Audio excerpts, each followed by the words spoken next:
Network show right here on 910 AM, the Superstation, the future of radio. Hey, I'm your host, Brother Michael Imhotep. It is Tuesday, January 26th, 2021, and we are live. Hope everybody's doing well today. It's been another very busy news day, and it's very busy for me. We're going to deal with some of these stories here. We're broadcasting on our Facebook fan page, The African History Network, The African History Network, and our YouTube channel, Michael Imhotep, IMHOTEP, on YouTube. So be sure to follow us there. All right. Well, yesterday, actually it was 2 days ago, I posted an article that dealt with an update in the Breonna Taylor case, okay, out of Kentucky. And I did not get a chance to talk about this on our Sunday show. We talked a lot about the movie directed by Regina King, One Night in Miami. And then we talked about it some more yesterday and tied that into the Black Power movement. But you have 3 of the grand jurors from the Breonna Taylor case. They filed a petition to impeach Kentucky Attorney General Daniel Cameron. Now, we know Kentucky Attorney General Daniel Cameron, who was a protege of Moscow Mitch McConnell, came under fire for not filing charges against the officers involved in killing Breonna Taylor, not filing charges for her death, okay, filing charges against one for shooting into a neighboring residence. Okay, so we're going to talk some about this. It's a very interesting turn of events here. 3 grand jurors in the Breonna Taylor case filed a petition with the state of House of Representatives last Friday, January 22nd, objecting to the conduct of Attorney General Daniel Cameron and calling for his impeachment.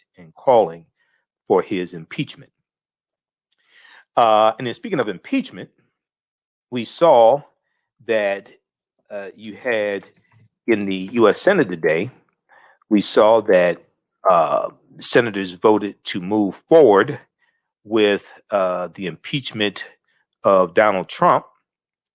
And we see that only 5 Republican senators voted to move forward with it. And you have a lot of them coming up with all types of excuses and mental gymnastics and trying to make these constitutional arguments that don't hold water. Most Senate Republicans back measures saying Trump impeachment trial is unconstitutional. No, it's very constitutional. I bet if it was President Barack Obama on trial and he had already left office, you wouldn't have a problem with it. So we'll talk a little bit about that.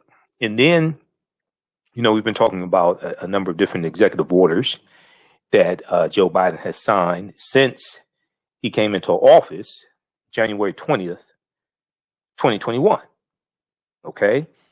And he signed some more today in dealing with about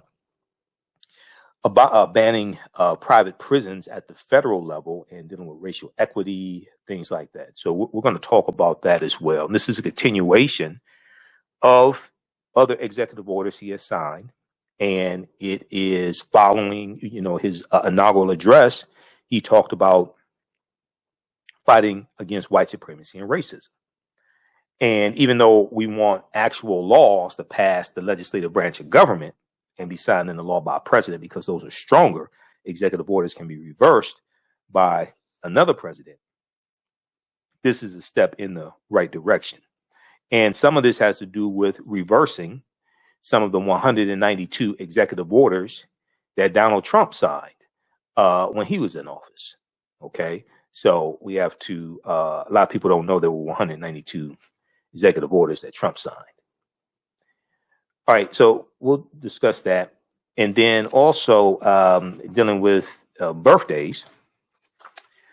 We were so busy yesterday's show, didn't get a chance to talk about birthday acknowledgments.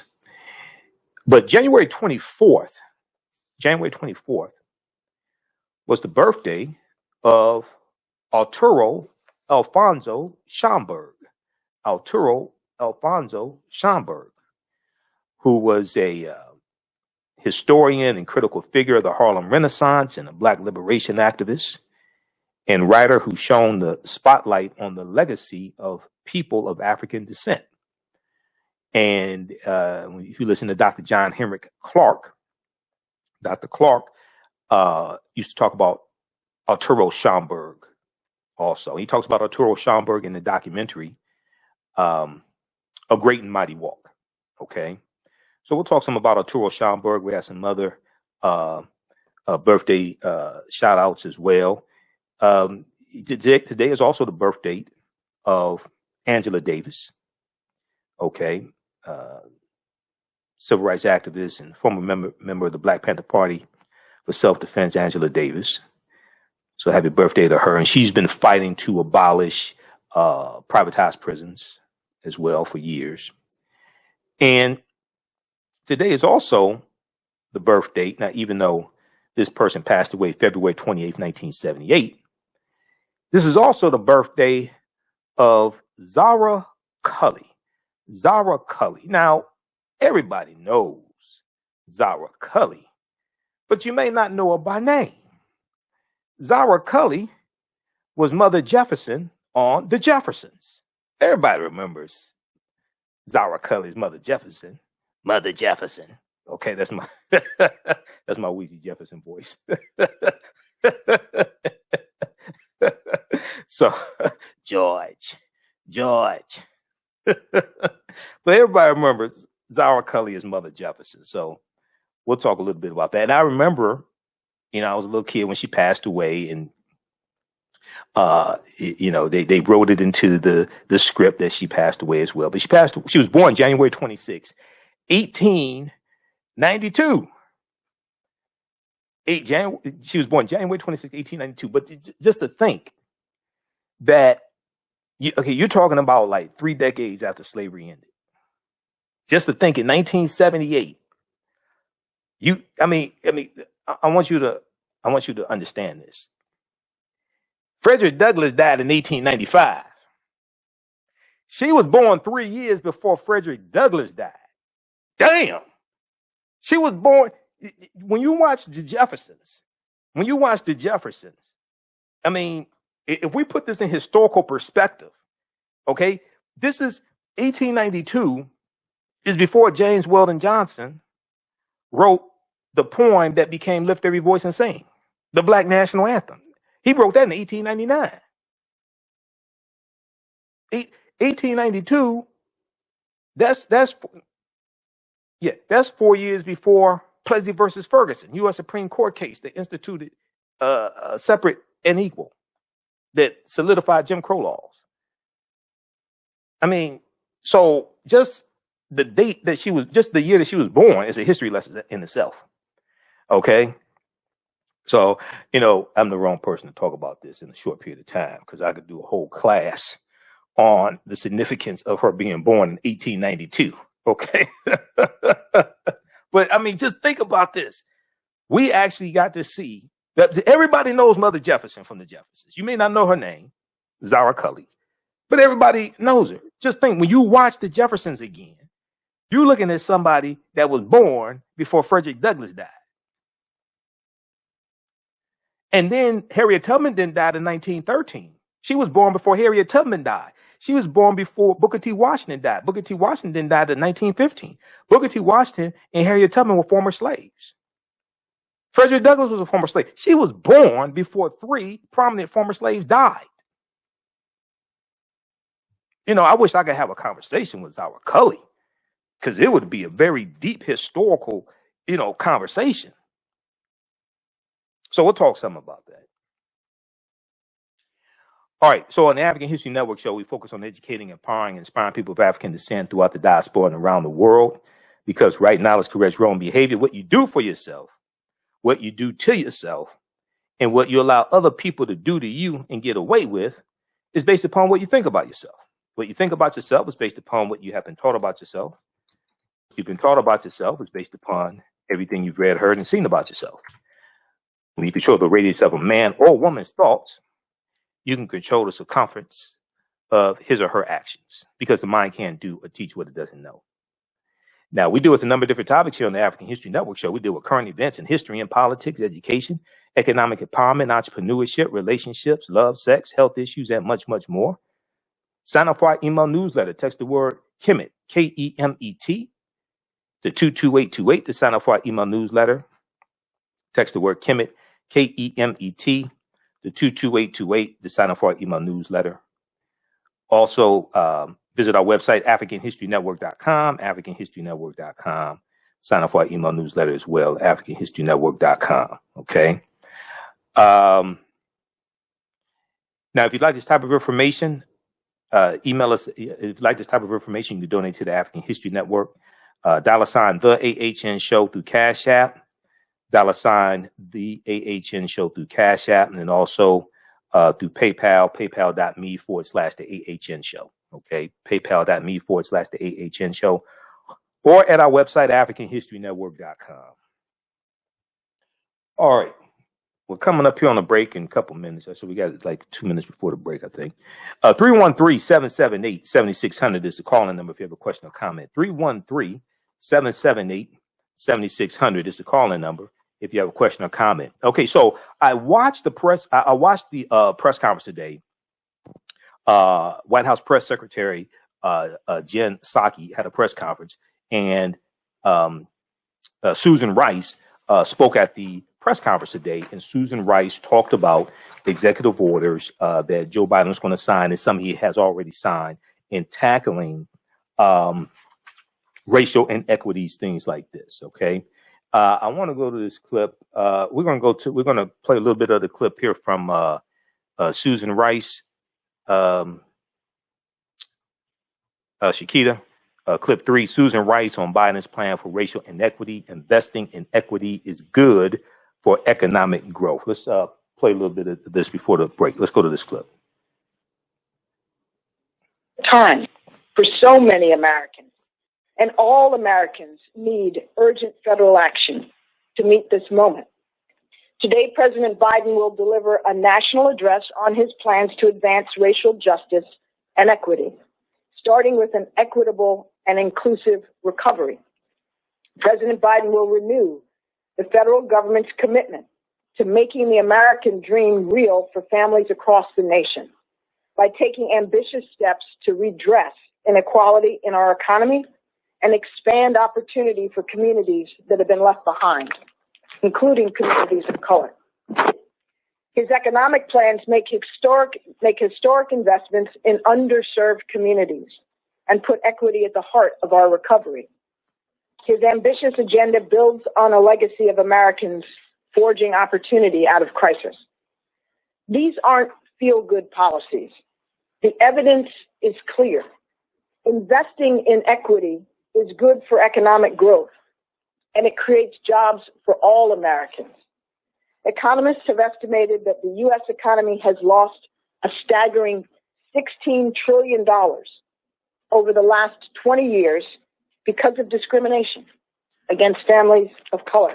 Hey, pause it right there, Shakira. If we close racial gaps in income and opportunity, these same economists have estimated we could add $5 trillion to the U.S. economy over the next 5 years. Hey, pause it right there, Shakira. Add over 6 million new jobs.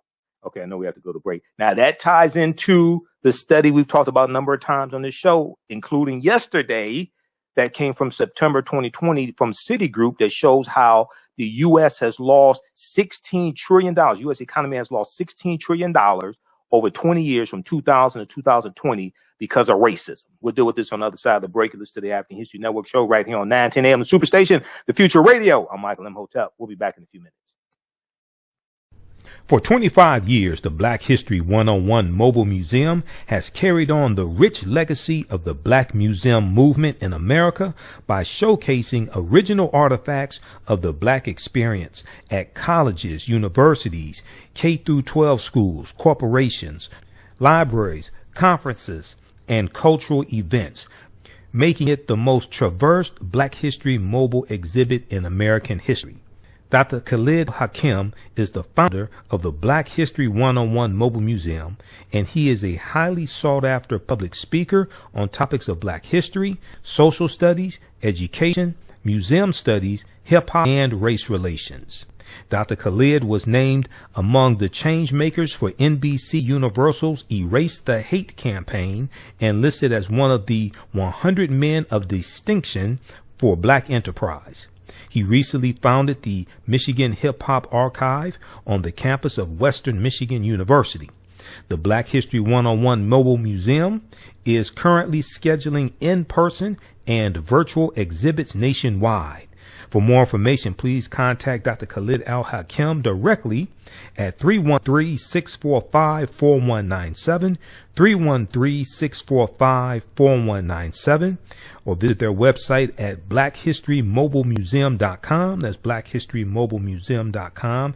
You can also email him at bhistory101@yahoo.com, bhistory101@yahoo.com.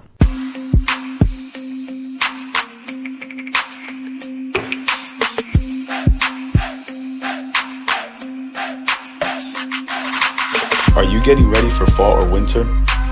We have the solution for all seasonal clothing needs. Comedicwear.com is the go-to online source for Comedic African fashion and lifestyle products with a contemporary twist.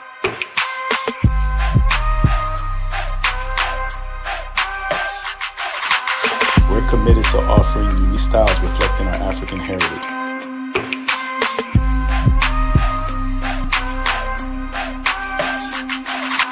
Comedicwear.com is inspired by ComedicScribes.com to influence our people in learning and showing pride. Please visit our website at ComedicWear.com.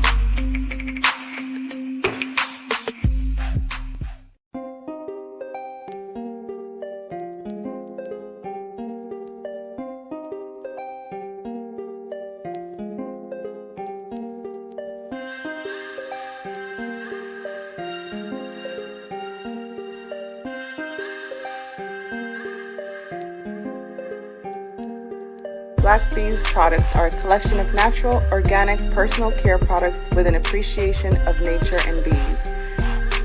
Our philosophy is without bees, we have nothing. We are honoring our Nile Valley ancestors who understood the importance of bees. Black Bees created a high-quality, natural, organic personal care line that would be affordable to everyone. We hope you try and enjoy our Black Bees products line and come back and visit us at blackbeesproducts.com.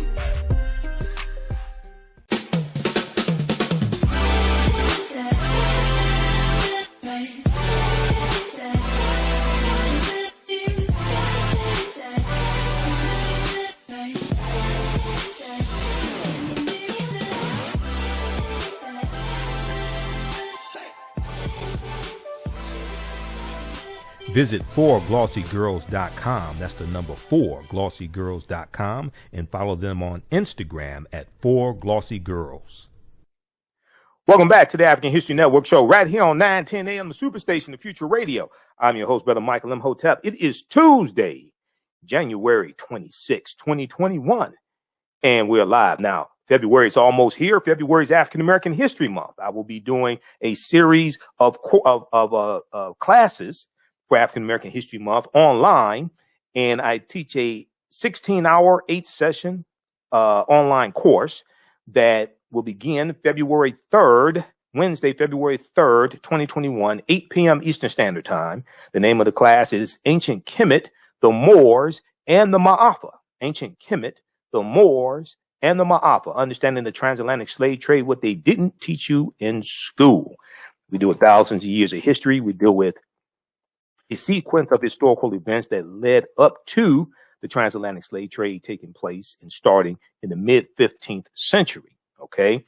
For more information, visit our website, AfricanHistoryNetwork.com.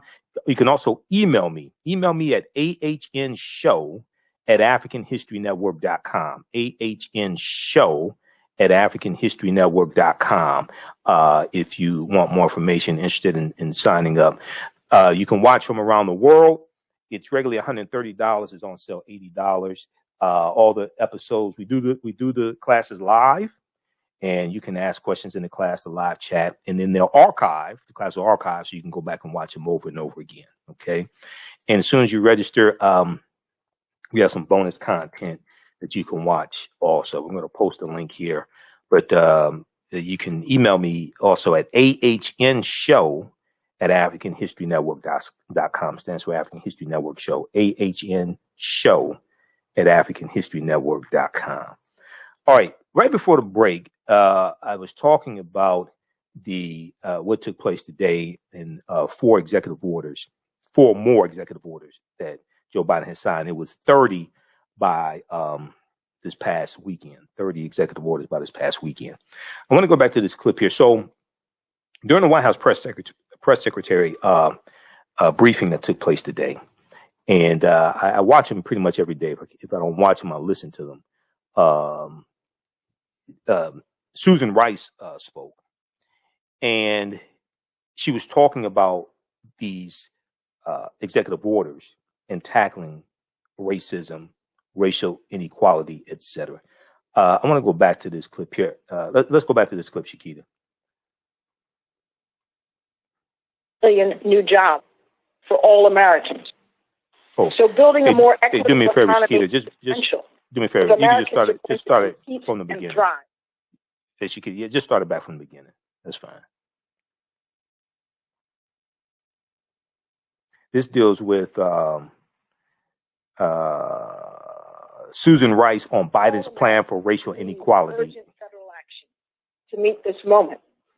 Today, President Biden will deliver a national address on his plans to advance racial justice and equity, starting with an equitable and inclusive recovery. President Biden will renew the federal government's commitment to making the American dream real for families across the nation by taking ambitious steps to redress inequality in our economy and expand opportunity for communities that have been left behind, including communities of color. His economic plans make historic investments in underserved communities and put equity at the heart of our recovery. His ambitious agenda builds on a legacy of Americans forging opportunity out of crisis. These aren't feel-good policies. The evidence is clear. Investing in equity is good for economic growth, and it creates jobs for all Americans. Economists have estimated that the U.S. economy has lost a staggering $16 trillion over the last 20 years because of discrimination against families of color. If we closed racial gaps in income and opportunity, these same economists have estimated we could add $5 trillion to the U.S. economy over the next 5 years and add over 6 million new jobs for all Americans. So building a more equitable economy is essential if Americans are going to compete and thrive in the 21st century. We've hit the ground running to embed equity throughout the administration. On day one, the president signed an executive order directing an unprecedented whole-of-government initiative to embed racial equity across federal policies, programs, and institutions. That starts with a review of policies and institutions to redress systemic racism where it exists and to advance equity where we aren't doing enough. Every agency will place equity at the core of their public engagement, their policy design and program delivery, to ensure that government resources are reaching Americans of color and all marginalized communities, rural, urban, disabled, LGBTQ+, religious minorities, and so many others. Okay, so that was an excerpt of her speech today at the White House press secretary briefing. You should be able to watch that whole thing at whitehouse.gov. All of those briefings, they're archived at whitehouse.gov. Even the ones for Trump. I don't know if they took the ones from Trump down. But they may still be there. Who knows? So then I want to go to this clip here. We're going to go to clip 1, Shakita. So this is Joe Biden later that day, he had a press conference at 2:00 to sign these 4 executive orders and talk about them. I'm going to go to this clip here from MSNBC. Biden announces executive orders focused on diversity, equity, and inclusion. But very quickly, when she talked about the $16 trillion, we've talked about that here on this show a number of times. I've done like an hour and a half video, and we just re-aired it earlier today, that dealt with this study from Citigroup Bank. And this study from Citigroup came out in September 2020. And we're going to turn on the screen share. I want you to hear this. I want you to see this because this was on January 20th. Biden signed 10 executive orders. And one of them was dealing with, what is it called? Executive Order on Advancing Racial Equity and Support for Underserved Communities through the Federal Government. That was January 20th, 2021. In that executive order, they talk about the economy could create $5 trillion in a certain amount of time, what have you. That comes directly from the study. We talked about this yesterday for those who saw yesterday's show. So I want to, let me see, where are we here? I want to show you this once again. Go read this article from CBSNews.com. CBSNews.com. Okay. This deals with tying the studies into legislation. Even though this is an executive order, okay, it's a start. We want policies to pass the legislative branch of government because those are stronger, but an executive order is a start. Okay, let's turn this on here. Okay, so this is from CBSNews.com. This is from September 23rd, 2020. Racism has cost the U.S. $16 trillion. Citigroup fines. Racism has cost the U.S. $16 trillion. Citigroup fines. This is not $16 trillion since 1865. This is since the year 2000. Okay, this is just looking at a 20-year period of time. America could have been $16 trillion richer if not for inequities in education, housing, wages, and business investment between African American and white Americans over the past 20 years, new research concludes. Housing, education, wages, business investment, etc. Okay. The study released by Citigroup, so it came out in September 2020. The study released by Citigroup is the latest in a body of research. This is not the only study. The latest in a body of research that attempts to quantify the economic impact of systemic racism. So once again, and if you all saw Roland Martin Unfiltered today, you saw F. Lee Francis on Roland Martin Unfiltered. Go back and watch. Oh my! First of all, this is what you got to do: take some Tylenol or Motrin or something like that, because that boy gave me a headache. And I've been on with F. Lee Francis before. He's one of these black conservatives. He works for the Federalist Society, and I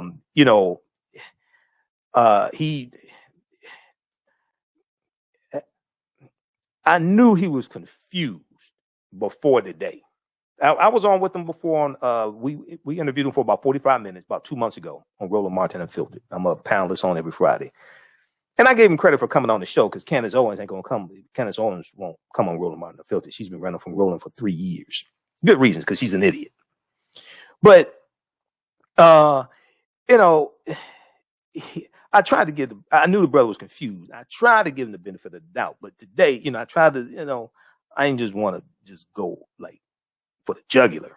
But today, oh my God, he just showed how he does not understand what racism is. Racism is a system of advantage and privilege distributed based upon race. Racism has nothing to do with not liking people, calling people racial epithets, calling people the N-word. That's not racism. That's bigotry. Okay?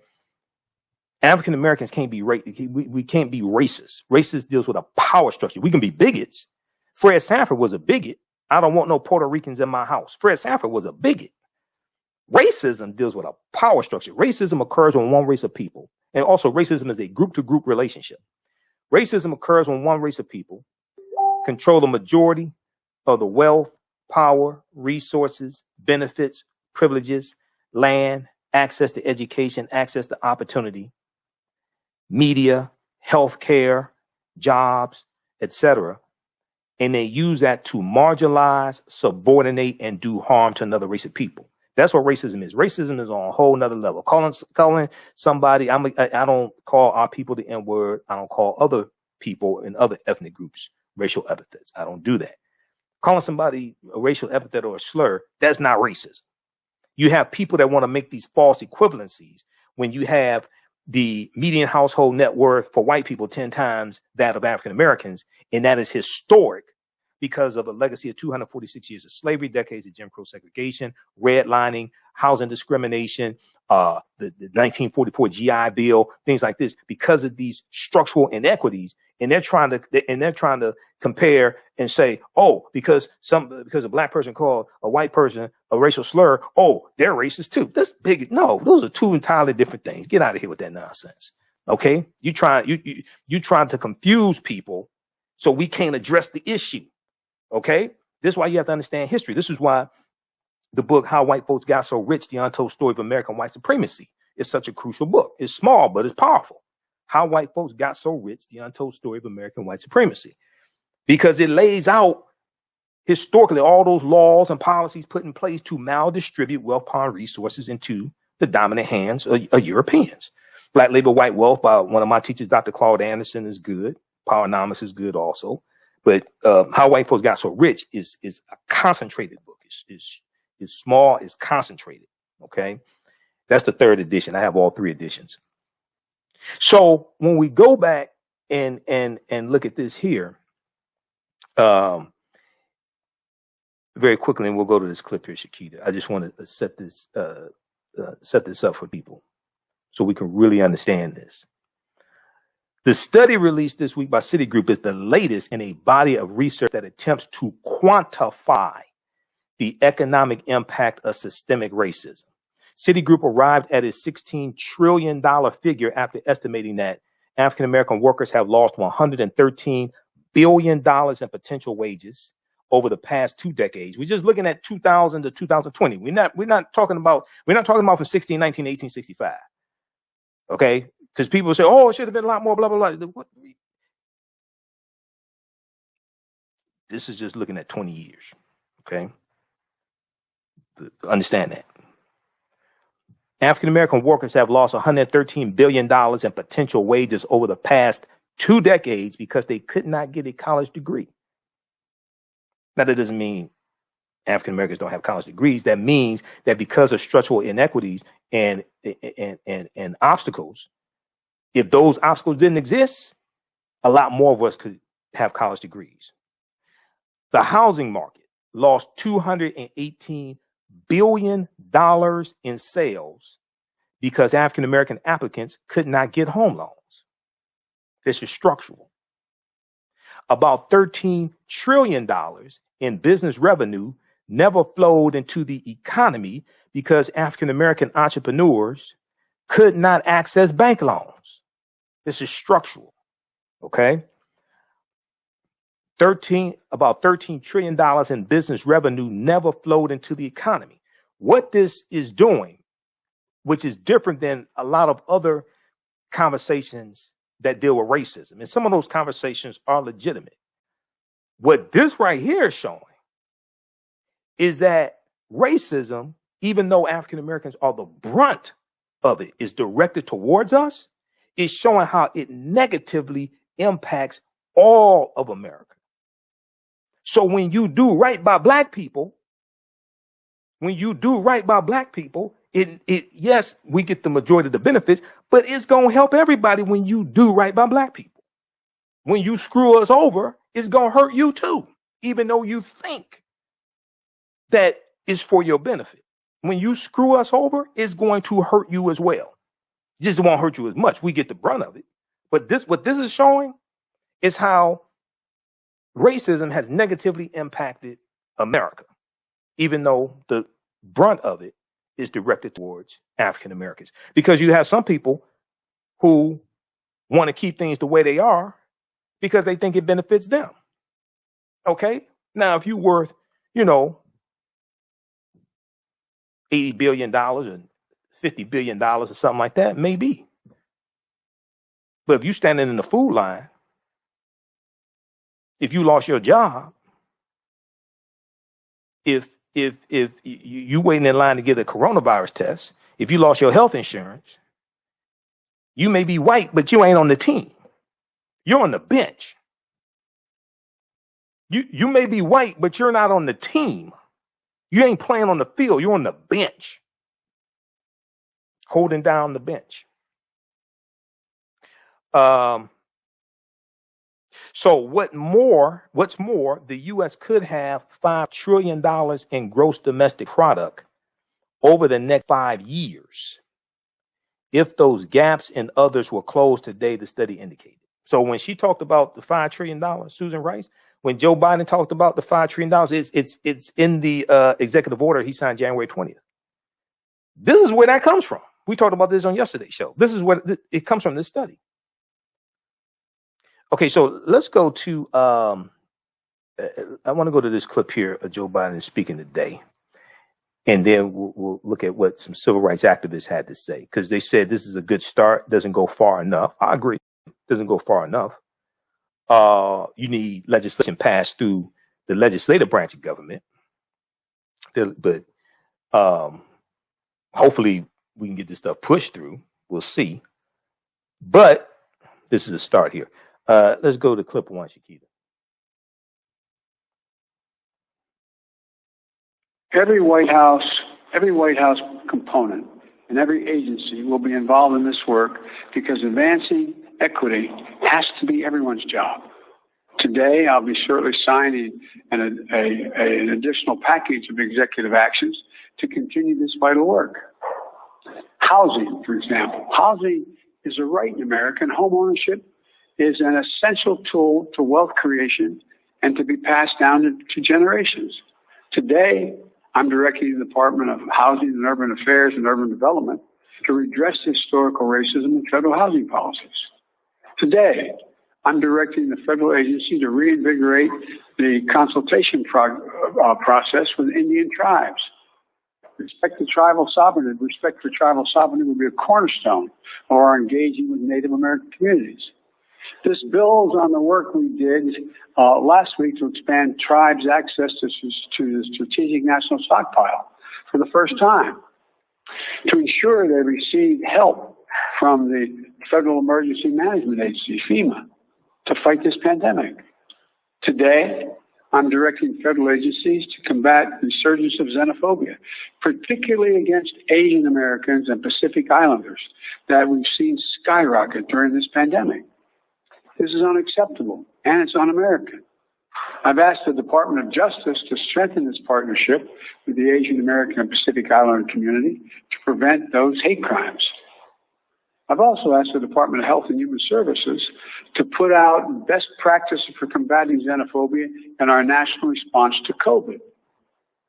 Look, in the weeks ahead, I'll be reaffirming the federal government's commitment to diversity, equity, and inclusion and accessibility, building on the work we started in the Obama-Biden administration.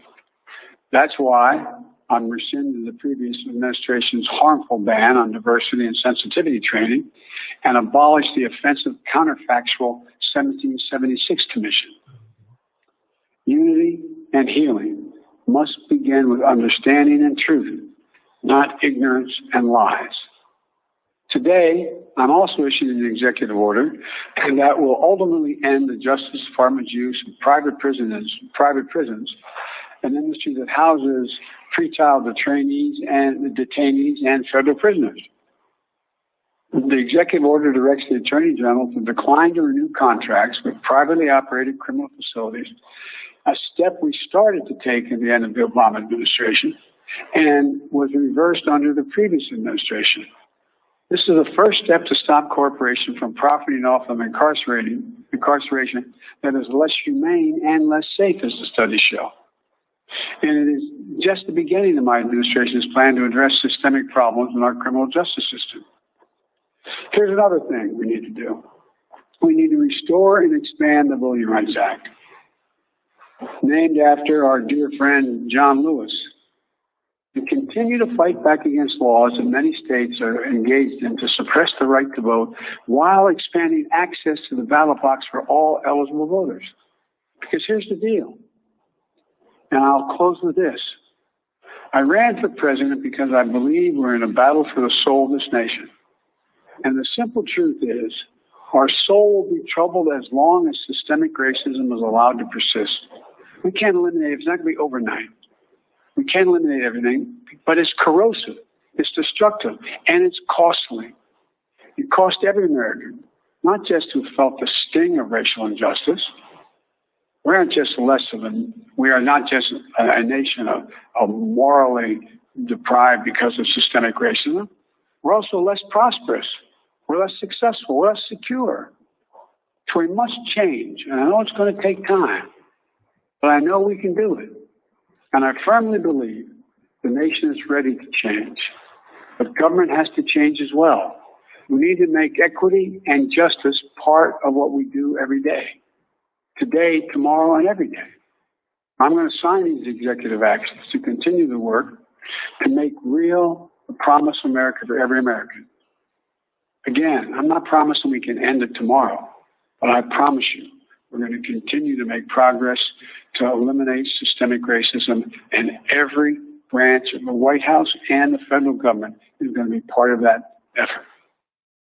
Okay, so that was from January 26, 2021 afternoon. Check out that clip from MSNBC. That is, Biden announces executive orders focused on diversity, equity, and inclusion. Okay, Biden announces executive orders focused on diversity, equity, and inclusion. All right.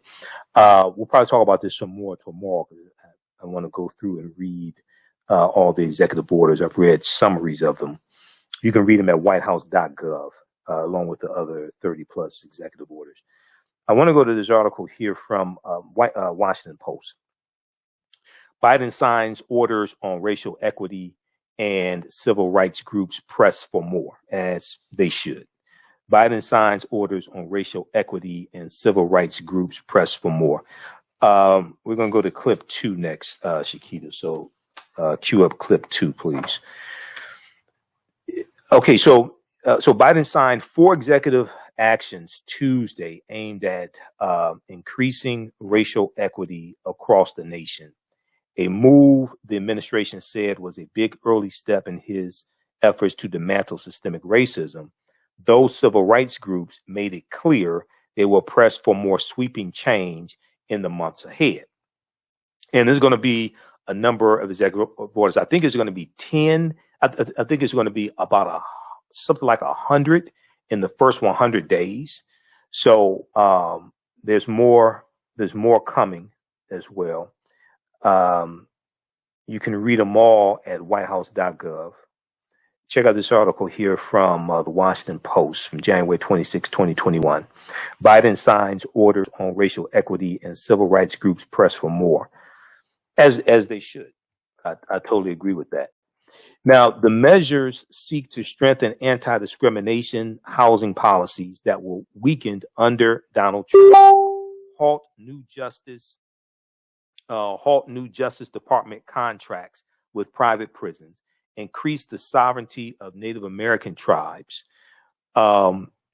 This may be a good time for us that have Native American ancestry to reconnect with some Native American tribes. Just throwing that out there. If you do, increase the sovereignty of Native American tribes and combat violence and xenophobia against Asian Americans and Pacific Islanders.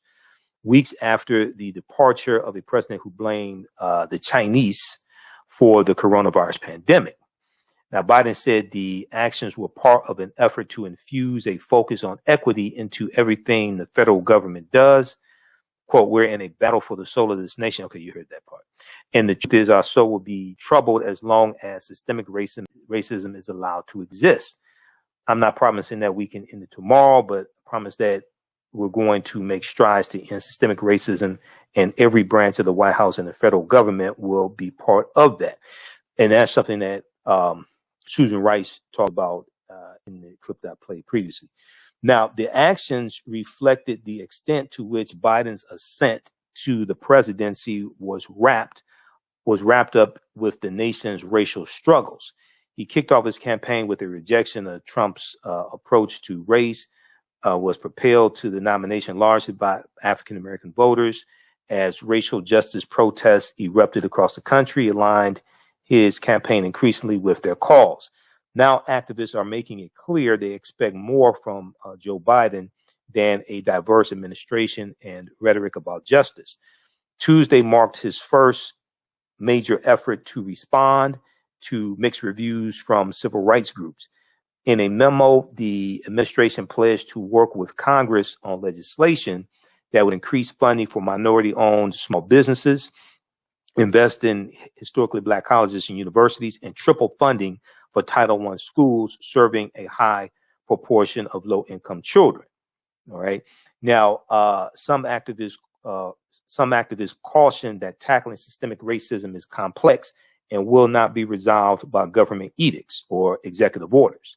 Okay, you need legislation, but that has to pass both the House of Representatives and the U.S. Senate. Okay, I agree with that. Executive orders can be a start, but legislation passing the House and the Senate and being signed into law by president is more powerful and more wide-ranging than executive orders. Presidents are limited to what they can do by executive order. So executive orders are a start, but it's not everything that we need. And just so people understand, because I saw people posting about this, you can't do reparations by executive order. Based upon Article 1 of the U.S. Constitution, Congress controls the purse strings. That has to pass through both the House of Representatives and the U.S. Senate. The votes don't exist in the House. I've talked about this before. That's why you can't get H.R. 40 passed. If you can't get a bill passed to study reparations, how the hell are you going to get one passed to pay reparations? There's not enough people in the House of Representatives that support reparations and that will vote for H.R. 40.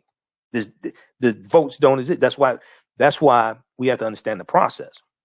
That's why the right people have to be voted into office and the wrong ones voted out. You don't have, and the Congressional Black Caucus is only 59 people, 60 people. There are 435 members in the House of Representatives. Okay? There are 435 members in the House of Representatives. The Congressional Black Caucus, even though they're the largest caucus in the House of Representatives, there's only 59 people. It takes 218 votes to get a bill passed in the House of Representatives. Okay? So oftentimes I hear people talking about reparations. Most people can't tell you how to get it. They just say, we want it, we're going to demand it. We've been demanding reparations for 200 years. Come on. You have to understand the process to actually bring into existence what it is that we want. Otherwise, what the hell are we talking about? And then in the Senate, you're going to need 60 votes in the Senate, unless they employ the nuclear option and get 51. You don't even have 51 votes in the Senate supporting reparations. I'm telling you right now, you don't. And the Senate is 95% white. You don't. Even among Democrats, all of them don't support reparations in the Senate. So this is why we have to understand the process, the actual process to bring into existence what we say we want, and then carry out that process. The right people, more of the right people had to be voted into office who support it, and the people that don't support it had to be voted out of office. It's not that difficult. It's not that difficult. Okay? Eric said, even now, all members of the CBC support reparations in various ways. Yeah, because one of the Representative James Clyburn, South Carolina, really doesn't really support reparations. Now, reparations means different things to different people. For some people, reparations is just a check. I said before, there's no way that the majority of reparations should be in the form of money. I've said that before. And I've been studying history for 28 years. Why? If we all got $1 million a day, white people will have it all back this time next week. If we all got, y'all know I'm telling the truth. If we all got $1 million a day, white people will have it all back this time next week.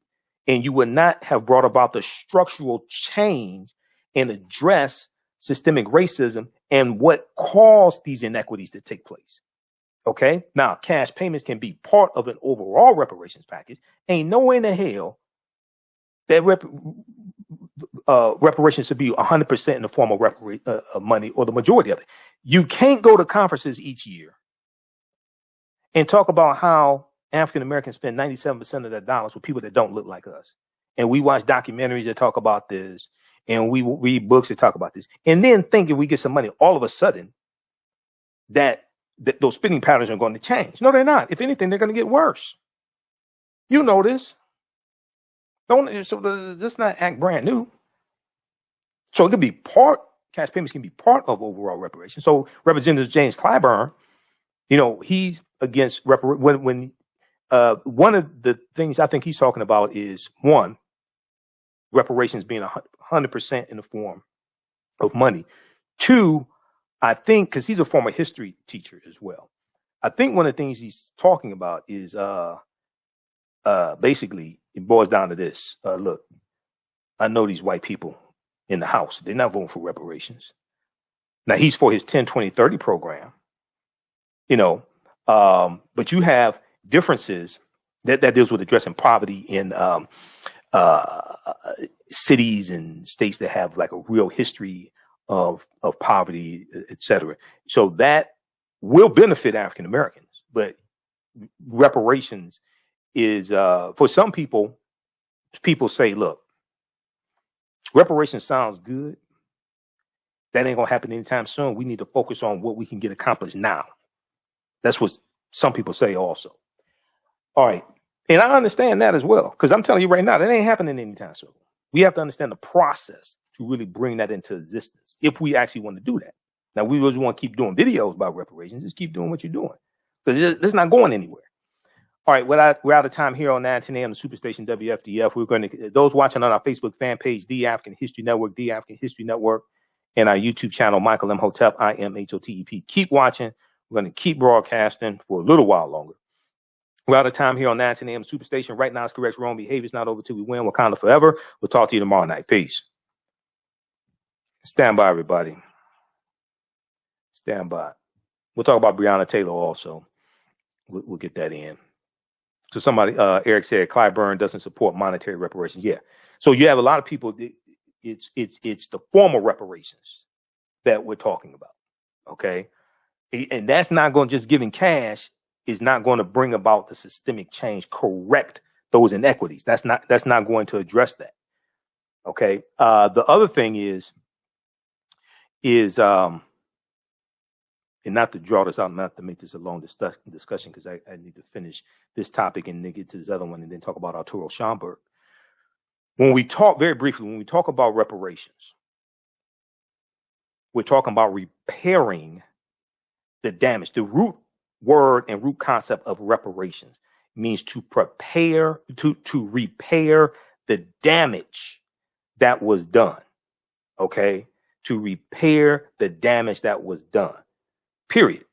Regardless of what it was. Okay. When we talk about reparations for 246 years of slavery, decades of Jim Crow segregation, redlining, etc., it's not just for slavery; it's for the legacy of slavery. This is why we have to really understand what it is that we're talking about.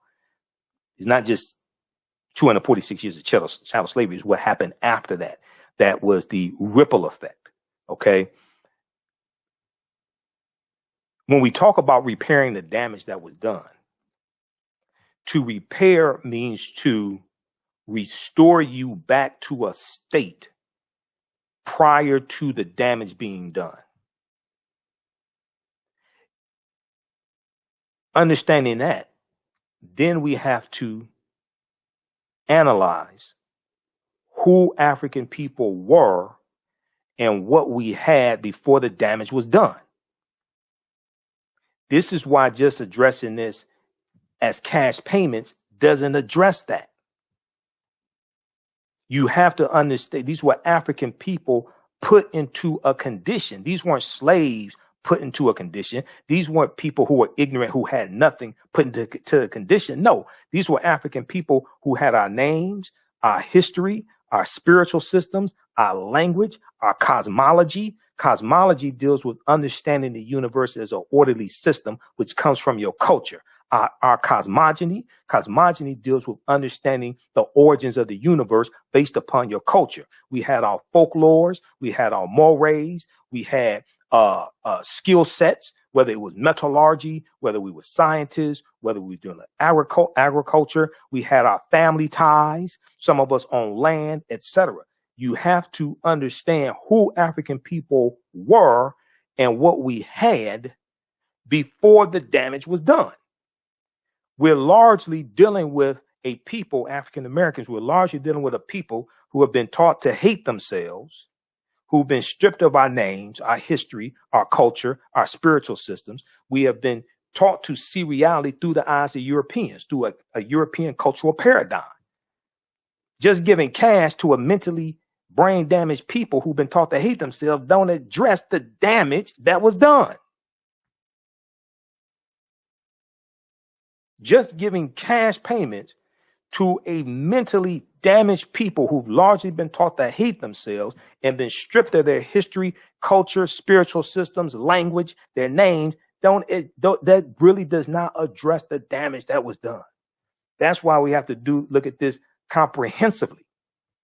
But you have to first understand who we were as African people before we were put into the condition.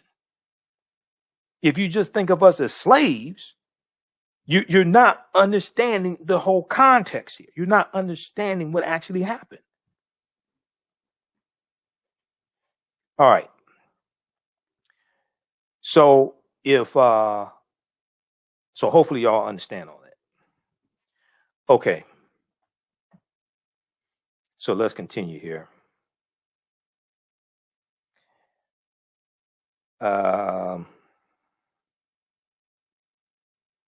How's everybody doing? We didn't even have any phone calls tonight. You know, this hour goes by so quickly.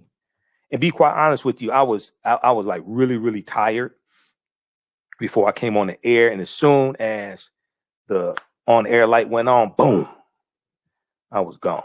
Okay. I was like, I was on 10. Okay.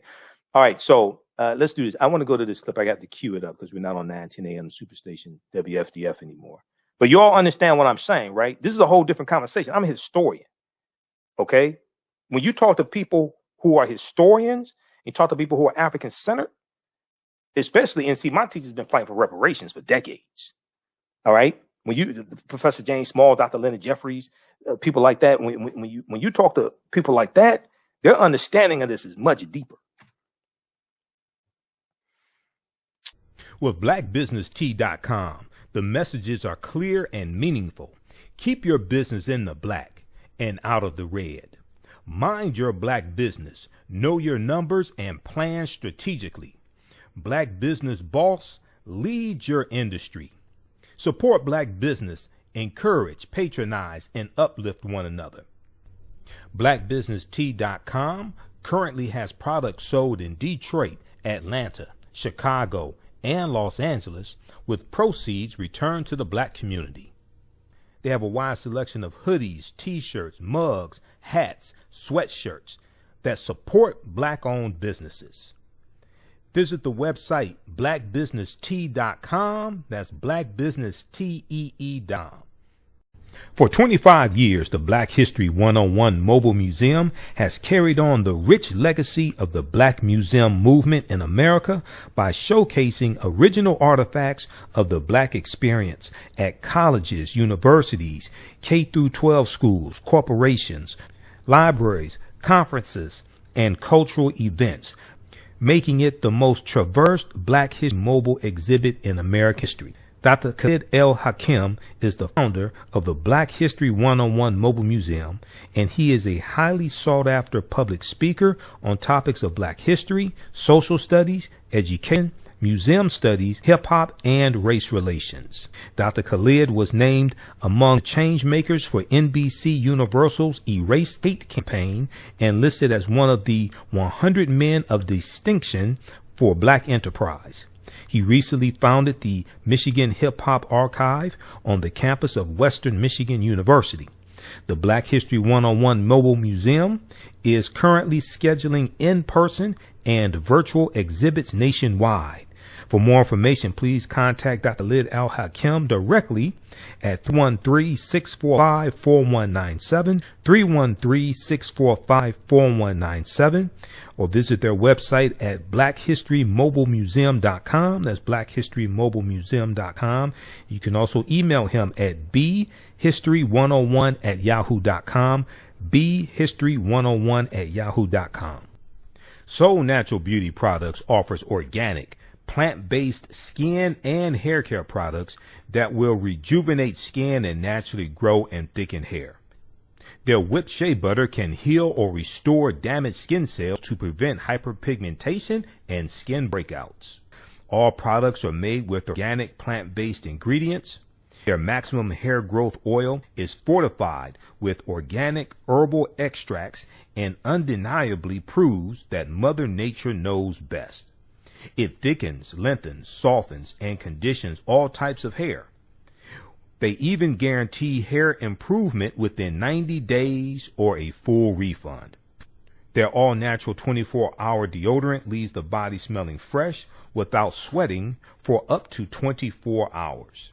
It does not stain fabric, goes on smoothly, and has a refreshing lavender and frankincense aroma. It can be used by men and even children. Place your order today at soulnaturalbeautyproducts.com. That's soulnaturalbeautyproducts.com, and follow them on Facebook at Soul Natural Beauty Products. Intuitive Design Clothing is an online accessory store that sells one-of-a-kind signature statement pieces for men and women. They also specialize in fashion consultations, closet organization, and decorating small spaces. Are you looking for a statement piece for a special affair, or would you like to add some select pieces to your ensemble of accessories? If you're looking for something different, definitely contact Kathy Norm, owner and CEO of Intuitive Design Clothing. Visit their website, intuitivedesignClothing.com. That's intuitivedesignClothing.com, and you can email her at info@intuitivedesignClothing.com. Intuitive Design Clothing is where every entrance is a grand entrance. Do you have an idea or business that requires app development, or thinking of moving your IT resources to the cloud? We have postpaid and profit-sharing plans for unique ideas or profitable businesses. Who can take advantage of this unique program? Entrepreneurs with unique ideas, startups, small to medium businesses. Contact us, 267-209-0352. Visit nomadicsystems.net, nomadicsystems.net today. Okay, so I want to go to this clip here. This was from The Beat with Ari Melber, January 26, 2021. He's talking about Biden signing an executive order to end privatized prisons. This is at the federal level, not the state level. Okay, a president does not have authority to end privatized prisons at the state level because of the 10th Amendment and states' rights. Once again, this goes back to the U.S. Constitution. All right, after prison beating, Biden says U.S. must end private prison business. Okay. After prison beating, Biden says U.S. must end private prison business. The stock price of Core Civic and Geo Group dropped today. I think they said Geo Group dropped 8% today, and Core Civic dropped 6%. These are two of the largest owner-operators of privatized prisons in the country. And they have contracts with the federal government for privatized prisons. Now, in August of 2016, the last year, President Obama, the Obama Justice Department said they were not going to renew contracts for privatized prisons. Okay, at the federal level. The day that statement came out, the stock price for Geo Group and Core Civic took a big hit. Geo Group and Core Civic backed Donald Trump in the 2016 presidential election. And they donated almost $600,000 to Donald Trump's presidential campaign. When Trump gets in office in February 2017, his first attorney general, Jeff Sessions, reverses that initiative from the Obama administration to end privatized prisons. Privatized prisons were losing money under the Obama administration because the U.S. prison population dropped to its lowest point in 20 years in December 2015. So they were losing money. So they backed Trump. Okay, let's go to this clip here.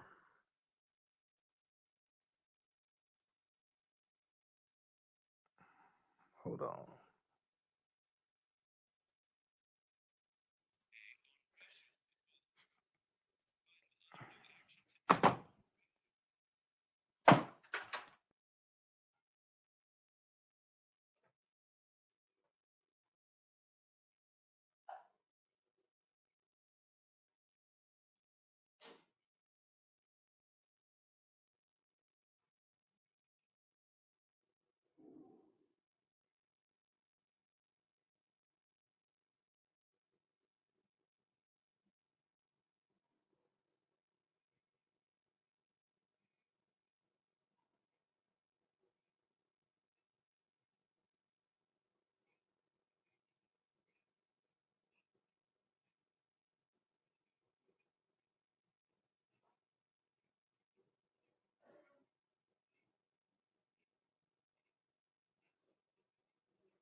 Mm-hmm.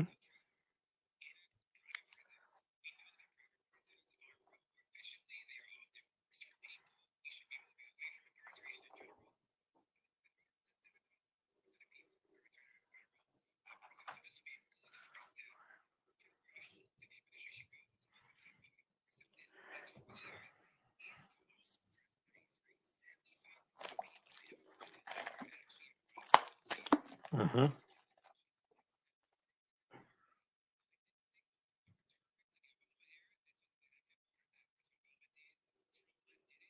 Mm-hmm.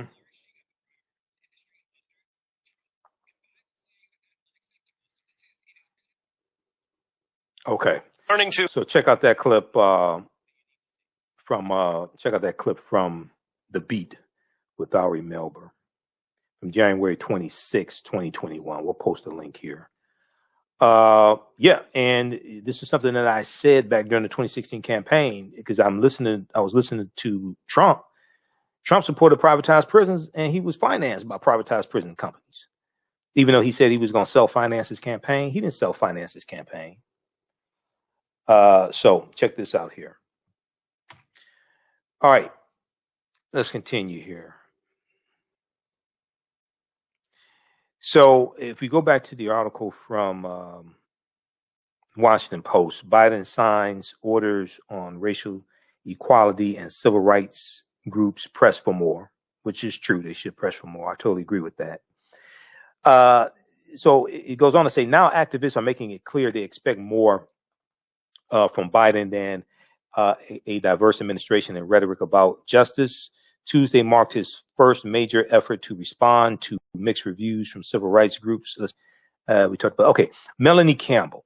Some activists cautioned that tackling systemic racism is complex and will not be solved by government edicts, okay, or executive orders. We need legislation. Melanie Campbell, who heads the Black Women's Roundtable, a group of Black female activists, said that she was buoyed by Joe Biden's, that Joe Biden took decisive steps on equity, especially related to housing discrimination. Less than a week into his term, but that more work needs to be done. That more work needs to be done. That's true. I totally agree with that. She said, we plan to engage this administration and to engage Congress. Black people didn't just help the Biden-Harris ticket win for our health. I'm not waiting on announcements. I'm engaging. Maybe we'll give them a week or two to settle in, but we're not sitting around waiting. Okay. You got to deal with Congress. You got to deal with the House of Representatives and the Senate. You got to get these bills passed through the House and the Senate so Biden can sign them into law. Biden spoke Tuesday in unusually blunt terms, decrying white supremacy and systemic racism and saying the nation must change its entire approach to racial equity. Quote, it's time to act because that's what faith and morality call us to do, he said. It's what the core values of this nation call us to do, end quote.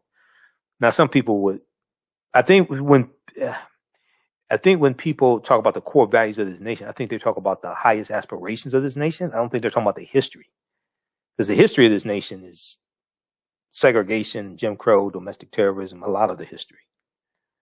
So I think they're talking about the highest aspirations of this nation, what the potential this nation can become, not like what it has been.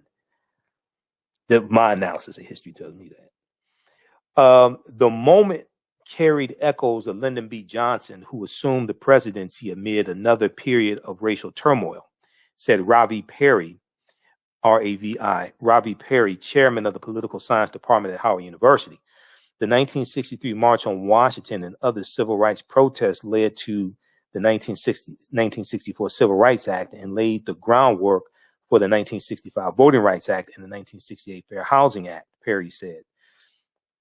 President Lyndon Johnson spoke out on the need to eradicate racism, delivered a commencement address at Howard University, and famously declared, "We shall overcome," to a joint session of Congress. But the landmark civil rights laws were passed because a president decided to make racial justice a substantive legislative domestic priority. He leaned on Congress to push those two bills through. He leaned on Congress to push those two bills through. And after the Civil Rights Act of '64, because there was a filibuster taking place in the U.S. Senate around the Civil Rights Act of '64. What pushed the Civil Rights Act of '64 over the top was June 21st, 1964, when Goodman, Schwerner, and Cheney were killed, the three civil rights workers in Philadelphia, Mississippi. That's what really pushed it over the top and got it to pass the Senate and be signed into law by President Johnson in July of 1964. When they're pushing for the Voting Rights Act of '65, he told the activists, Dr. King and others, John Lewis, he told them, look, I used up a lot of political capital last year to get this bill pushed through, the Civil Rights Act. He said, I can't go back to them. I can't go back to the Congress, and especially the Senate, and try to push through a voting rights bill. Okay. So one of the things they did was dramatize the need for it, for the Civil Rights Act. And you have things like the Selma to Montgomery March. Okay. to dramatize the fight for the, not necessarily the right to vote, because it was the 15th Amendment of 1870, but they say the right to vote is not correctly accurate, but it's removing the obstacles to being able to vote. That's what the Voting Rights Act of 65 was doing, and then expanded it for African American women. The saying that the Voting Rights Act gave the right to vote is tricky when you really understand this, because one, nowhere in the U.S. Constitution does it explicitly give anyone the right to vote. One. Two, the 15th Amendment of 1870 guaranteed the right to vote, or guaranteed being able to vote, but that only applied to African American men. But nowhere in the Constitution does it explicitly give anyone the right to vote. And because of the 10th Amendment, states do have a lot of control over access to the polls and who can vote.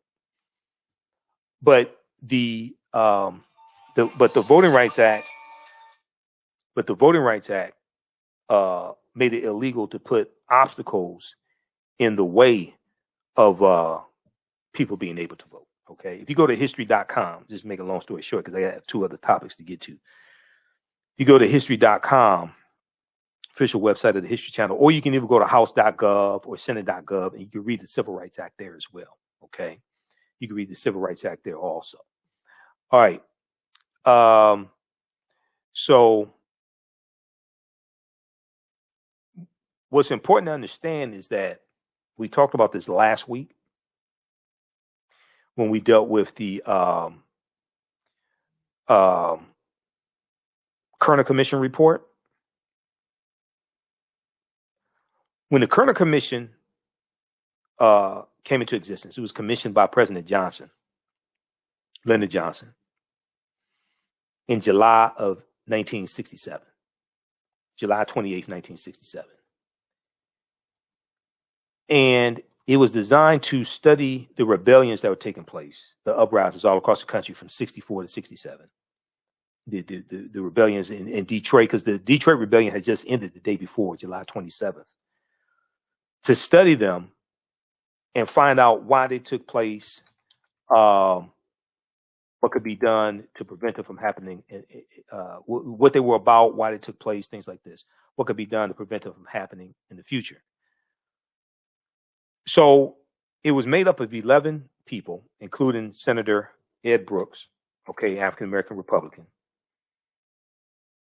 And they dealt with the role that racism plays, structural inequities, etc.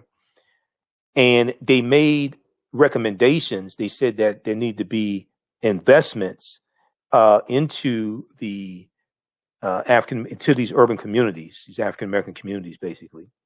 There need to be investments to address poverty, unemployment, underemployment, etc. Let me just show you this quickly, just to put this in perspective here. Put this in historical perspective. And this hits on what a lot of the activists today are talking about.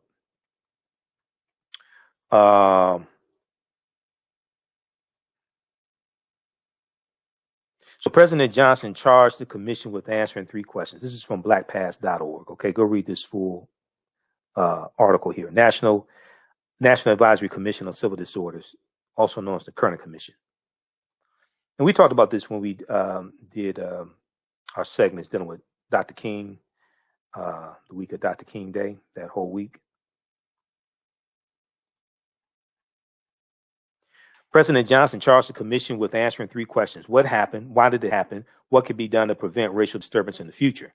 In order to answer these questions, the commission surveyed 23 cities across the nation which experienced a racial rebellion. They found that the racial disturbances were not the result of a single triggering event, but that in all cities surveyed, African Americans experienced severe economic and social disadvantages compared to whites. African Americans experienced severe economic and social disadvantages compared to whites. Also, the report noted that the riots were not the result of any conspiracy. Rather, they were a response to what the report identified as the racial attitudes and behaviors of white Americans toward African Americans. Okay, the Kerner Commission report concluded that the report noted that the riots, the rebellions, were not the result of any conspiracy, but rather they were the response to what the report identified as the racial attitudes and behaviors of white Americans toward African Americans.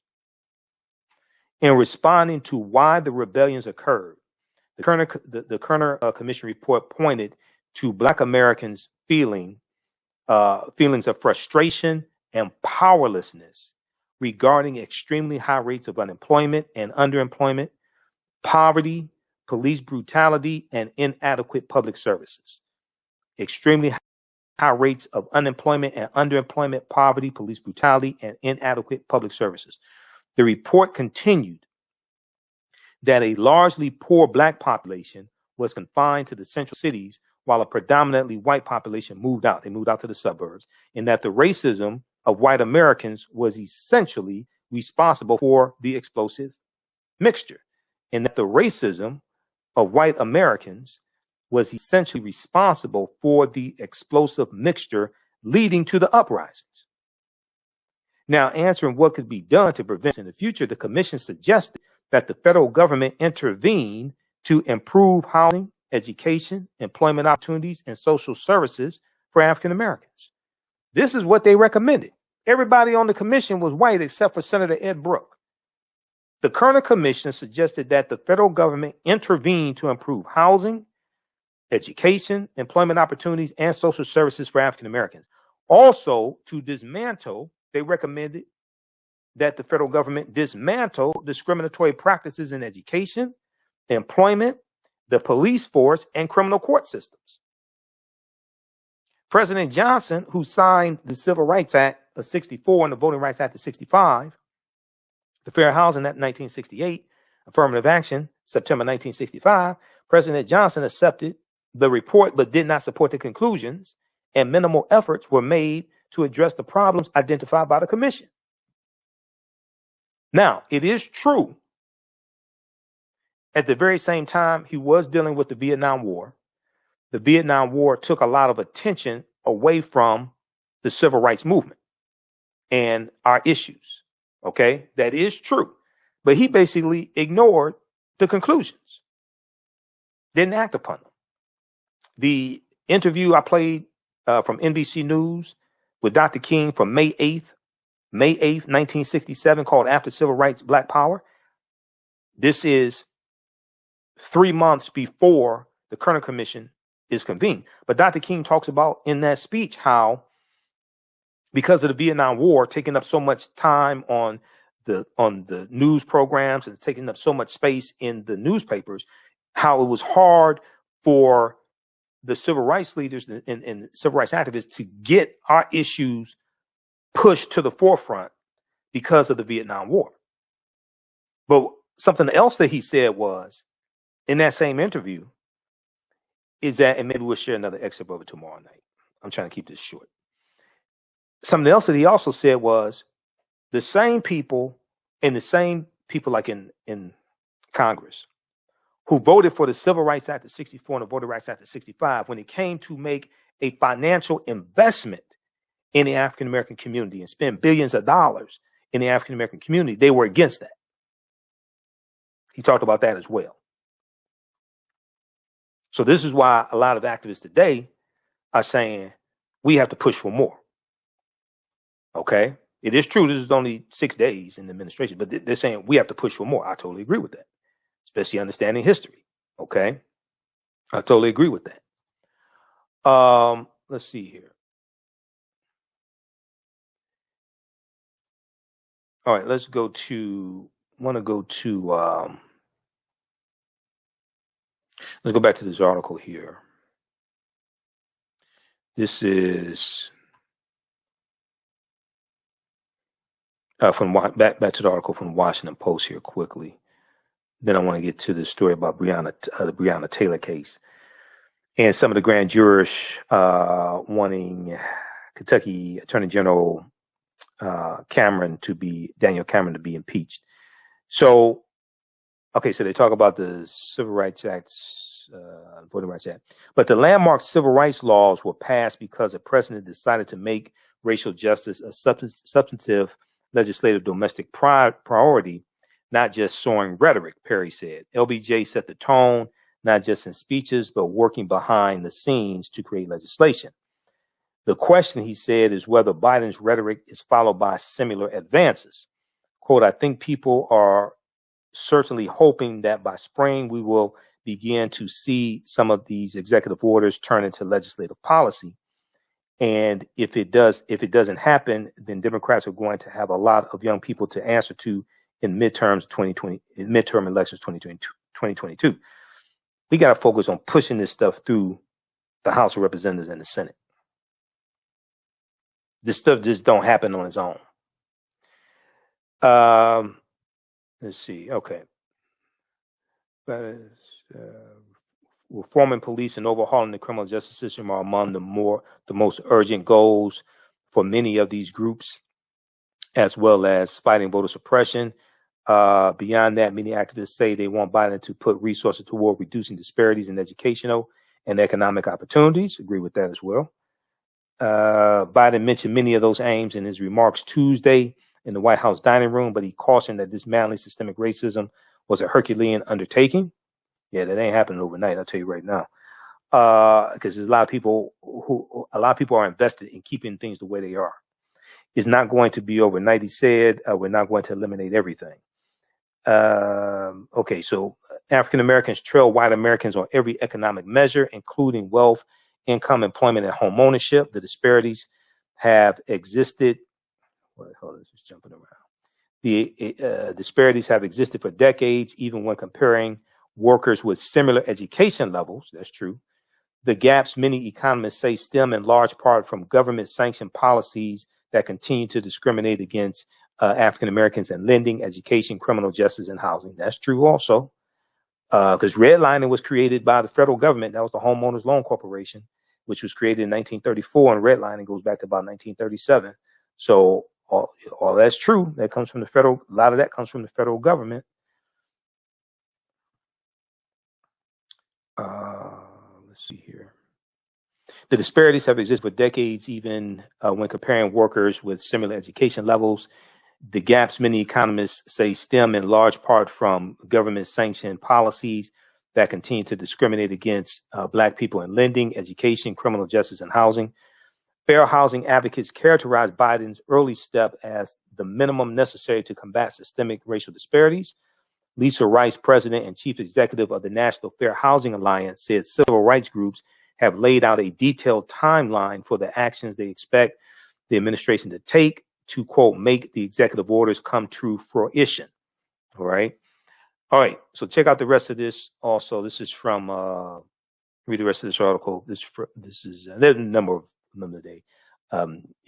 NBC News has one. This is a more extensive one here. Biden signs orders on racial equity and civil rights groups press for more. All right. So check that out from the Washington Post. We'll post the link here. Now I'm going to go and I want to go and read all of these. I read some summaries of them. I want to go and read some of the other ones, previous ones I've read. I haven't had time to read these today.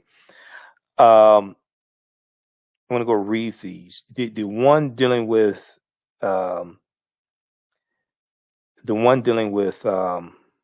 Asian Americans and discrimination against them, etc.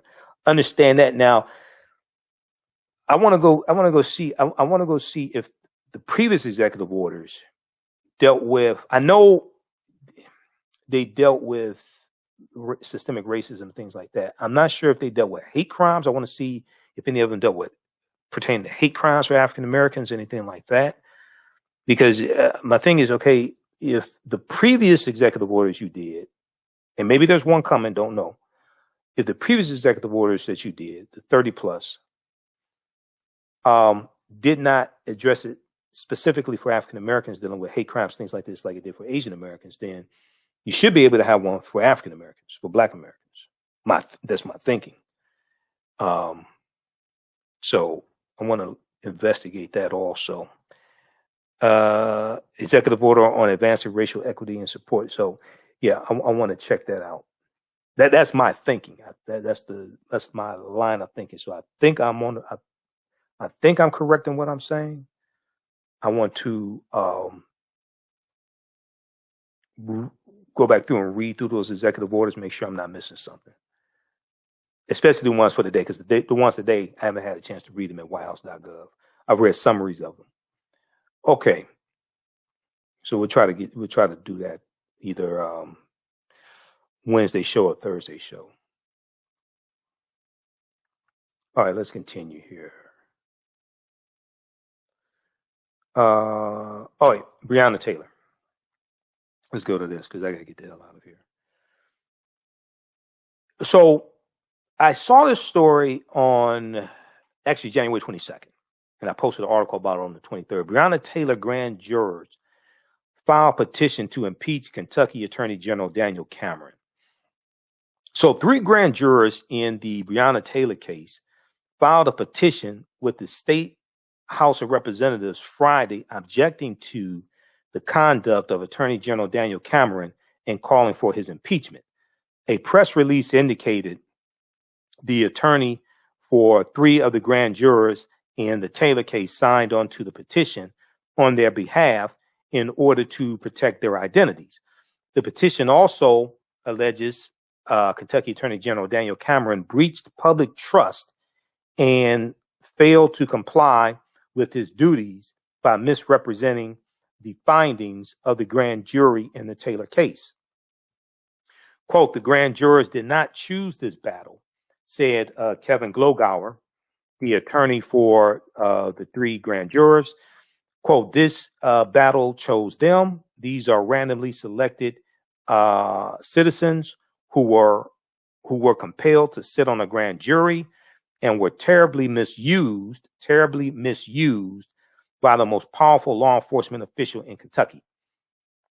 It is truly a testament to the Kentucky Constitution that they are able to be here today and expose injustice and demand public accountability. I am honored and humbled to serve them. Now, spokespersons for Kentucky Attorney General Daniel Cameron did not immediately reply to requests for a comment on the petition. And I'm looking at here, this article was updated January 22nd. Apparently they haven't responded since then. At least they haven't updated the article. Usually USA Today is good about updating articles with when there's a response or something like that. So yeah, okay.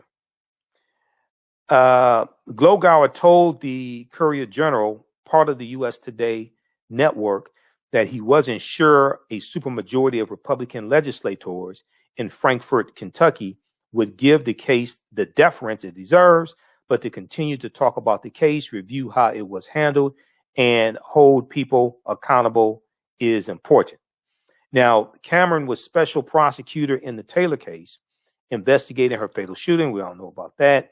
By Louisville, Kentucky police officers entering her house on a search warrant in March. Okay, this is March 13th, 2020. The grand jury indicted one of the 3 officers involved for firing bullets into the apartment of Taylor's neighbor. In the petition and verified affidavit submitted to the House, the petitioners state that at his September 23rd press conference announcing the grand jury decision, Kentucky Attorney General David Cameron, quote, said his office presented all of the information and walked the grand jury through every homicide offense before the grand jury came to its conclusion. Now we've heard some from the at least 2 of the people on the grand jury previously. Okay, we've heard from them before. All right, and more information comes out dealing with wrongdoing, dealing with this jury case. Okay, dealing with this grand jury. It didn't go to a regular trial. Dealing with the grand jury. All right. So let me turn on the screen share here.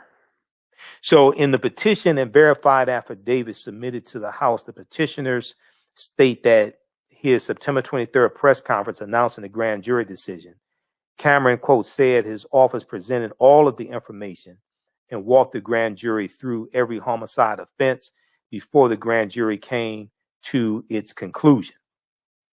All right, let's turn the screen share on.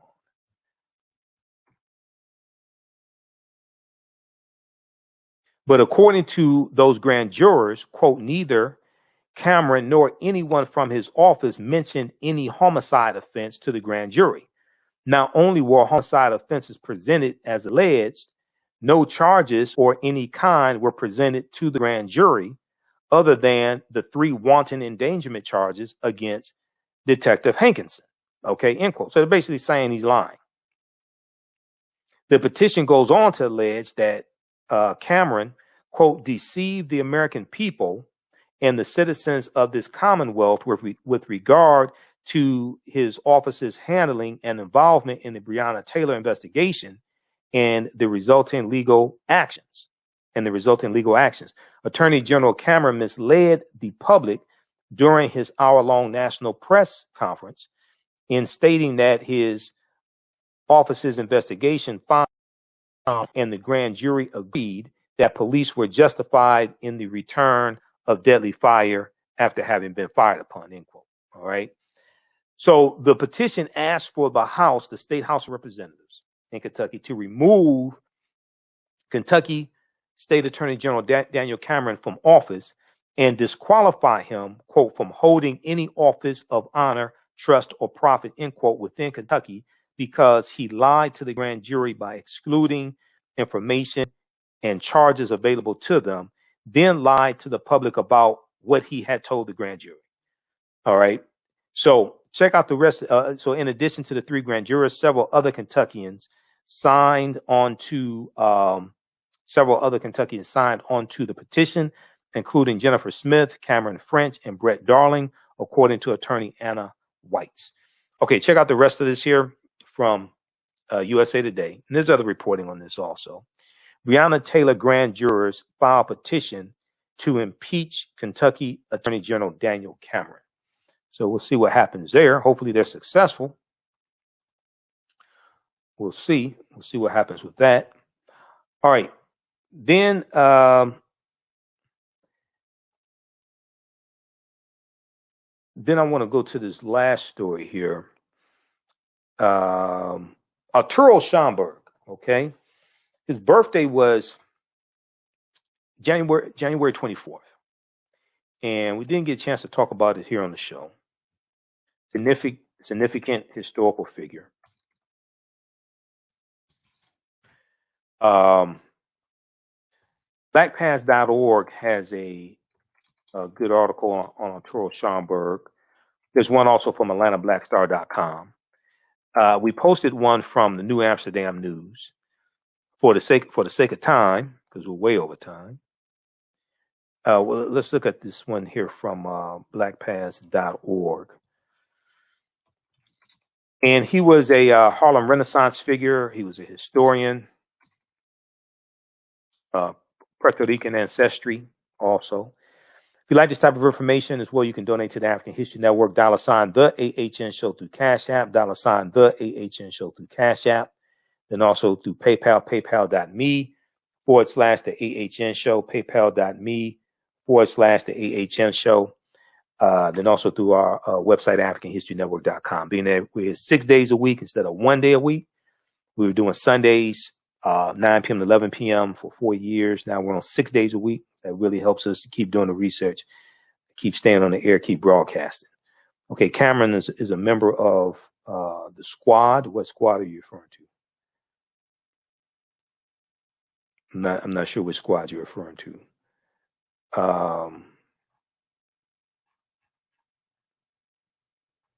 But Daniel Cameron is a mentee of Moscow Mitch McConnell. So Arturo Alfonso Schomburg.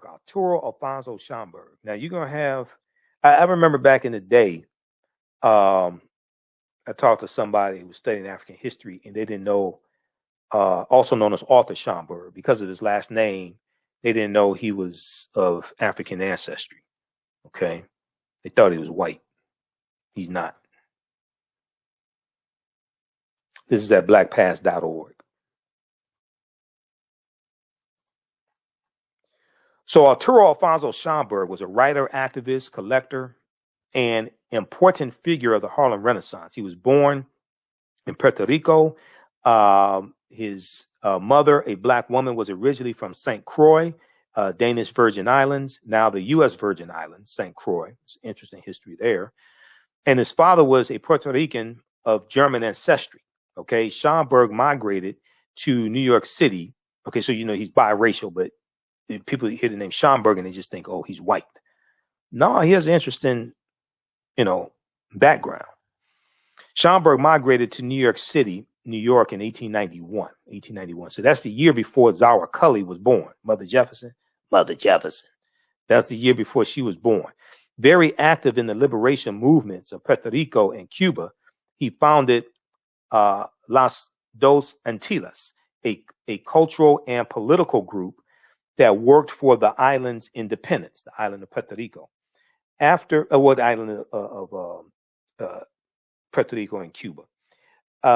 After the collapse of the Cuban revolutionary struggle and the cession of Puerto Rico to the U.S., Arturo Schomburg, disillusioned, turned his attention to the African American community.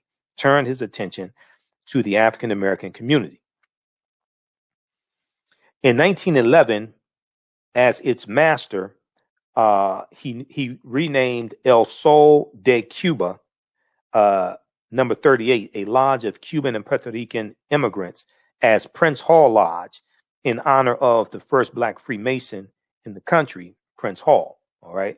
Now, Freemasonry has its origins in the teachings coming out of ancient Kemet, ancient Egypt. And when you read Egypt on the Potomac, by Tony Browder, he deals with this.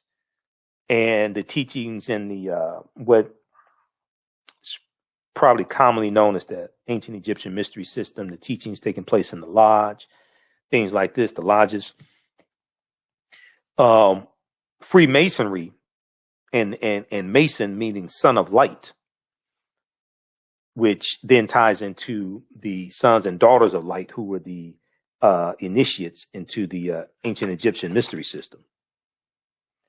Read page 32. Graduates of the highest level of instruction earn the accolades sons and daughters of light, or children of the light.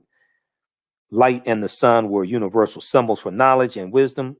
The words bright or brilliant became synonymous with pupils who excelled in the classroom, and images of halos or light bulbs were used to depict people who had become enlightened. Page 33, the term Mason is derived from the Latin words mass and sun, M-A-S-S, or child of light, and is a direct reference to the highest degree of the Kemetic education system, or ancient Egyptian education system. The 33 degrees of instruction within Masonry represent a fraction of the 360 degrees of instruction that comprise the Kemetic system of education.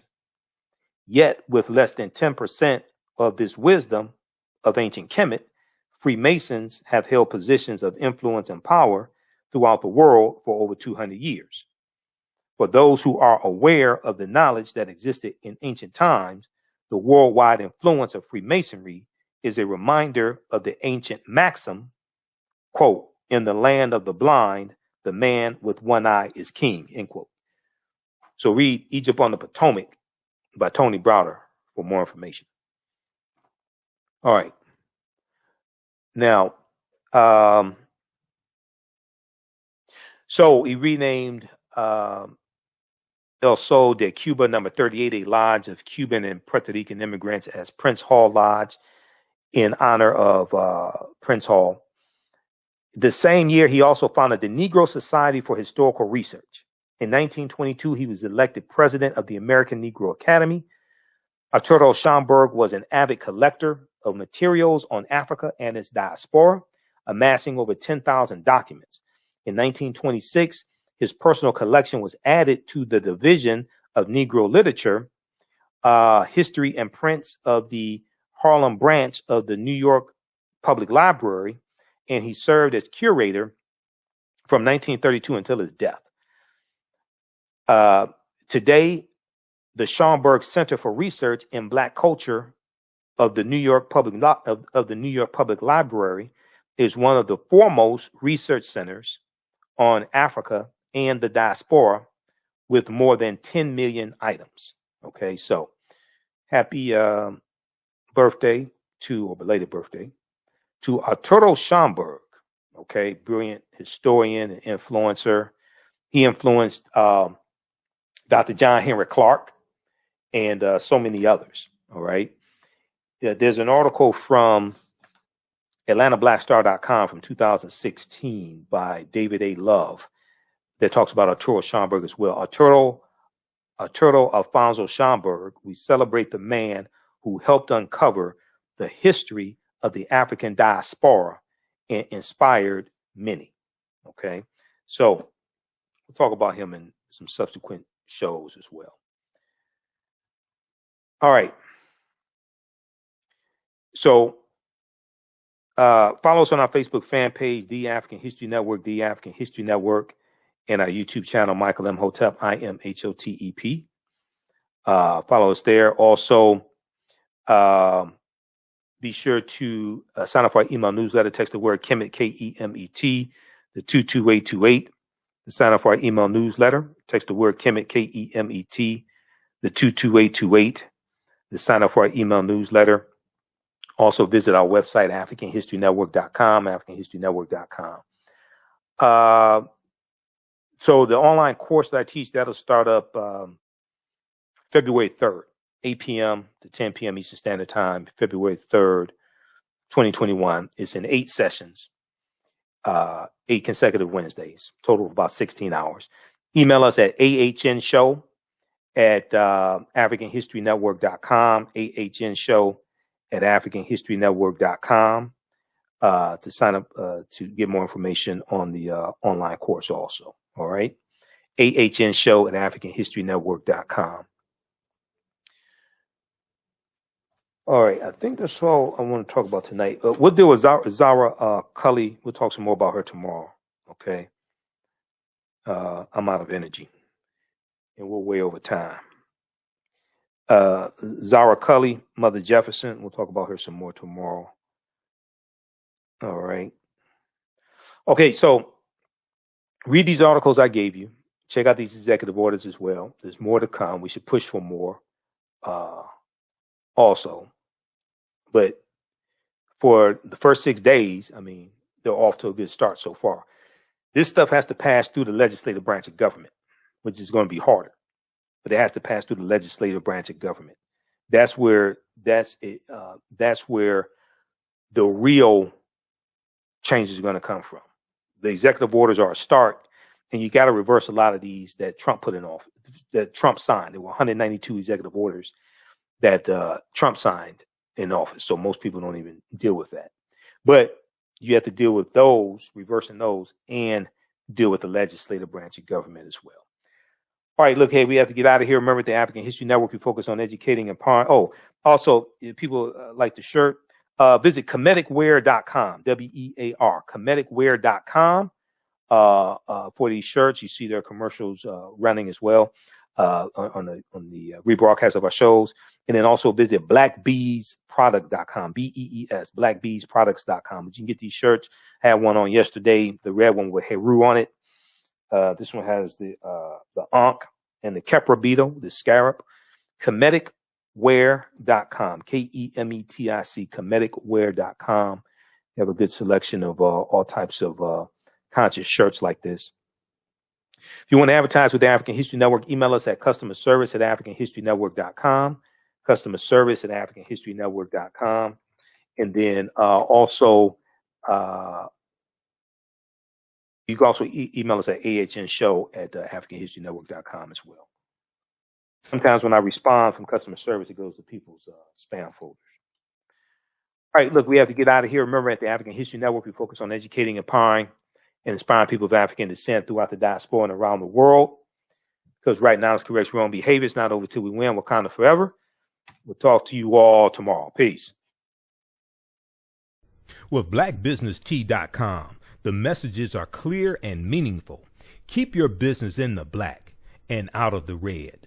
Mind your black business, know your numbers, and plan strategically. Black Business Boss, lead your industry. Support black business, encourage, patronize, and uplift one another.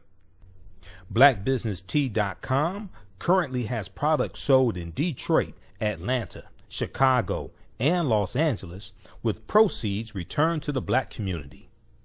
They have a wide selection of hoodies, t-shirts, mugs, hats, sweatshirts that support black-owned businesses. Visit the website blackbusinesstee.com. That's blackbusinesstee.com. Do you have an idea or business that requires app development or thinking of moving your IT resources to the cloud? We have post-paid and profit-sharing plans for unique ideas or profitable businesses. Who can take advantage of this unique program? Entrepreneurs with unique ideas, startups, small to medium businesses. Contact us 267-209-0352. Visit nomadicsystems.net, nomadicsystems.net today.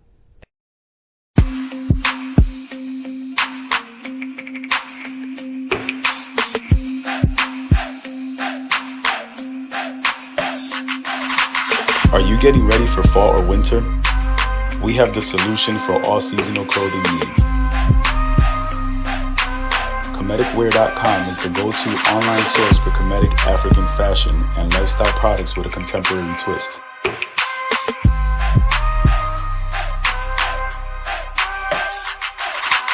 We're committed to offering unique styles reflecting our African heritage.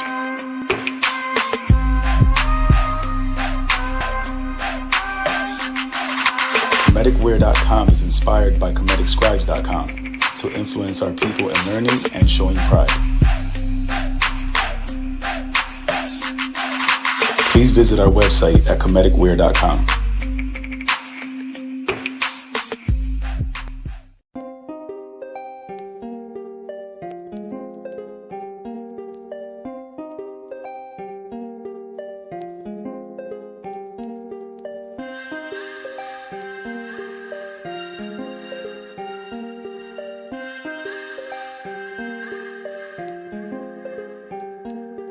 Black Bees products are a collection of natural, organic, personal care products with an appreciation of nature and bees. Our philosophy is without bees, we have nothing. We are honoring our Nile Valley ancestors who understood the importance of bees. Black Bees created a high-quality, natural, organic personal care line that would be affordable to everyone. We hope you try and enjoy our Black Bees products line and come back and visit us at blackbeesproducts.com.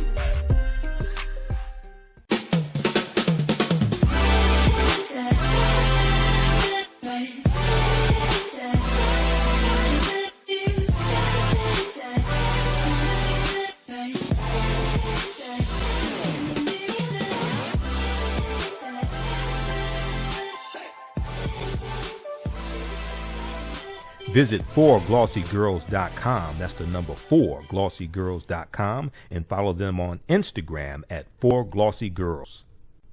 Soul Natural Beauty Product offers organic, plant-based skin and hair care products that will rejuvenate skin and naturally grow and thicken hair.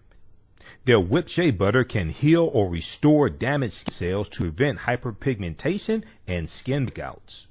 All products are made with organic plant-based ingredients. Their maximum hair growth oil is fortified with organic herbal extracts and undeniably proves that Mother Nature knows best. It thickens, lengthens, softens, and conditions all types of hair. They even guarantee hair improvement within 90 days or a full refund. Their all-natural 24-hour deodorant leaves the body smelling fresh without sweating for up to 24 hours. It does not stain fabric, goes on smoothly, and has a refreshing lavender and frankincense aroma. It can be used by men and even children. Place your order today at soulnaturalbeautyproducts.com. That's soulnaturalbeautyproducts.com, and follow them on Facebook at Soul Natural Beauty Products. Intuitive Design Clothing is an online accessory store that sells one-of-a-kind signature statement pieces for men and women. They also specialize in fashion consultations, closet organization, and decorating small spaces. Are you looking for a statement piece for a special affair, or would you like to add some select pieces to your ensemble of accessories? If you're looking for something different, definitely contact Kathy Norman, owner and CEO of Intuitive Design Clothing. Visit their website, intuitivedesignClothing.com. That's intuitivedesignClothing.com. You can email her at info@intuitivedesignClothing.com. Intuitive Design Clothing is where every entrance is a grand entrance.